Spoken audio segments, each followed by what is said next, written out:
Hello മക്കളെ. ഇന്ന് നമ്മൾ ഈ വീഡിയോയിൽ പറയാൻ പോകുന്നത് നാളെ വരാൻ സാധ്യതയുള്ള ചില ക്വസ്റ്റ്യൻസ് ആണ്. ഇന്നത്തെ പരീക്ഷ കഴിഞ്ഞപ്പോൾ നമുക്ക് മനസ്സിലായിട്ടുണ്ട് ഡയറി വന്നിട്ടില്ല, അതുപോലെ തന്നെ പോസ്റ്റർ വന്നിട്ടില്ല, പിന്നെ രോഗങ്ങളെക്കുറിച്ചും ജീവികളെക്കുറിച്ചൊന്നും വന്നിട്ടില്ല. അപ്പോൾ അങ്ങനെയൊക്കെയുള്ള ചില കാര്യങ്ങളെക്കുറിച്ചാണ് ഇന്നത്തെ നമ്മുടെ ഈ വീഡിയോയിൽ പറയാൻ പോകുന്നത്. അപ്പോൾ ഒന്നാമത്തെ പ്രവർത്തനം ഡയറി എഴുതാമെന്നുള്ളതാണ്. ഈ ചാനൽ നിങ്ങൾ ആദ്യമായിട്ടാണ് കാണുന്നതെങ്കിൽ ഒന്ന് സബ്സ്ക്രൈബ് ചെയ്യൂ. അതുപോലെ തന്നെ വീഡിയോയ്ക്ക് ലൈക്ക് നൽകാൻ മറക്കല്ലേ കേട്ടോ. നിങ്ങളുടെ ഫ്രണ്ട്സിന് ആവശ്യമുണ്ടെങ്കിൽ ഇത് ഷെയർ ചെയ്ത് കൊടുക്കുകയും ചെയ്യും. ഡയറി എഴുതാം. ഇന്ന് നമ്മൾ പരീക്ഷയ്ക്ക് വായിക്കാം എഴുതാം എന്ന പ്രവർത്തനത്തിൽ മണിമലക്കാടിനോട് ചേർന്നുള്ള ചെറുവഞ്ചി എന്ന ഗ്രാമത്തിലെ ഉത്സവം കണ്ടു.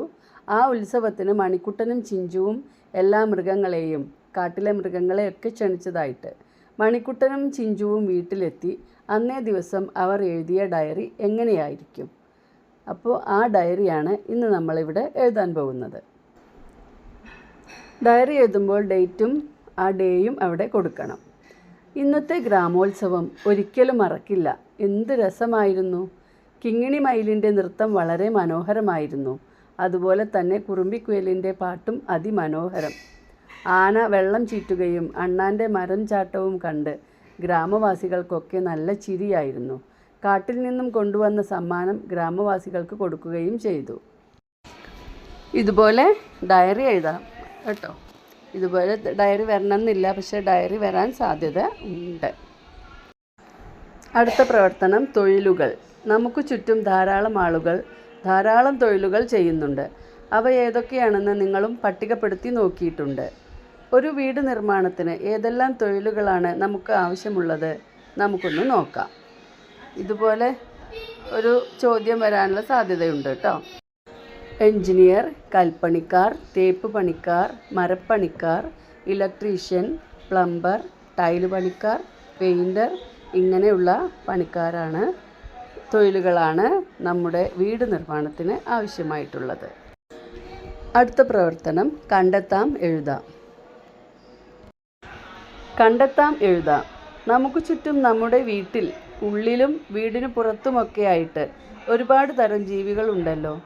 പല ജീവികളും നമുക്ക് ഉപയോഗമുള്ളവയാണ്. എന്നാൽ രോഗങ്ങൾ പരത്തുന്ന ജീവികൾ നമുക്ക് ചുറ്റുമുണ്ട്. ഇതിൽ പ്രധാനപ്പെട്ട ജീവികൾ ഏതൊക്കെയാണെന്ന് നിങ്ങൾക്കറിയാമോ? ജീവികളും അവ പരത്തുന്ന രോഗങ്ങളും നമുക്കൊന്ന് പട്ടികപ്പെടുത്തി നോക്കാം. ഇത് നമ്മൾ ക്ലാസ്സിൽ തന്നെ ചെയ്തിട്ടുള്ളതാണ് അല്ലേ. രോഗം പരത്തുന്ന ജീവികളിൽ ഏറ്റവും പ്രധാനി കൊതുകാണ് അല്ലേ. ഈച്ച കോളറ പരത്തുന്നുണ്ട്. എലി ഡെങ്കിപ്പനി, പ്ലേഗ് എന്നുള്ള പേര് നിങ്ങൾക്ക് അത്ര പരിചിതമുണ്ടാവില്ല. എലി പരത്തുന്ന രോഗം തന്നെയാണ് പ്ലേഗ്. കൊതുക് ഡെങ്കിപ്പനി, മലമ്പനി, മന്ത് തുടങ്ങിയ രോഗങ്ങളും പരത്തുന്നുണ്ട്. ആരോഗ്യശീലങ്ങളെക്കുറിച്ചും ശുചിത്വശീലങ്ങളെക്കുറിച്ചൊക്കെ നമ്മൾ പഠിച്ചിട്ടുണ്ട്. പക്ഷെ അത് ഇന്നത്തെ എക്സാമിന് വന്നിട്ടില്ല. അതുകൊണ്ട് നമുക്ക് ആരോഗ്യശീലങ്ങളും ശുചിത്വശീലങ്ങളും എന്തൊക്കെയാണെന്ന് നോക്കാം. അതുപോലെ തന്നെ അതിനെ ആളുകളെ അറിയിപ്പിക്കുന്നതിനുള്ള പോസ്റ്റർ ഉണ്ടാക്കുന്നതും നമുക്ക് ചിലപ്പോൾ വരാൻ സാധ്യതയുണ്ട്. അപ്പോൾ ദിവസവും 2 തവണ പല്ല് തേക്കുക, തുറന്നു വെച്ച ആഹാരം കഴിക്കരുത്, പോഷകാഹാരം കഴിക്കുക, തിളപ്പിച്ചാറിയ വെള്ളം കുടിക്കുക, വ്യായാമം ചെയ്യുക.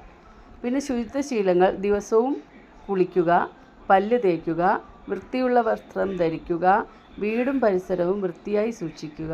ഇതൊക്കെയാണ് ശുചിത്വശീലങ്ങൾ. അപ്പോൾ നമ്മൾ ശുചിത്വശീലങ്ങളെക്കുറിച്ചോ ആരോഗ്യശീലങ്ങളെക്കുറിച്ചോ പോസ്റ്റർ എഴുതാൻ വന്നാൽ പോസ്റ്ററിൽ വാക്യവും വേണം, ആ വാക്യത്തിന് യോജിച്ച ചിത്രവും എഴുതണം. അപ്പോൾ എല്ലാവർക്കും മനസ്സിലായി എന്ന് വിചാരിക്കുന്നു. Thanks for watching.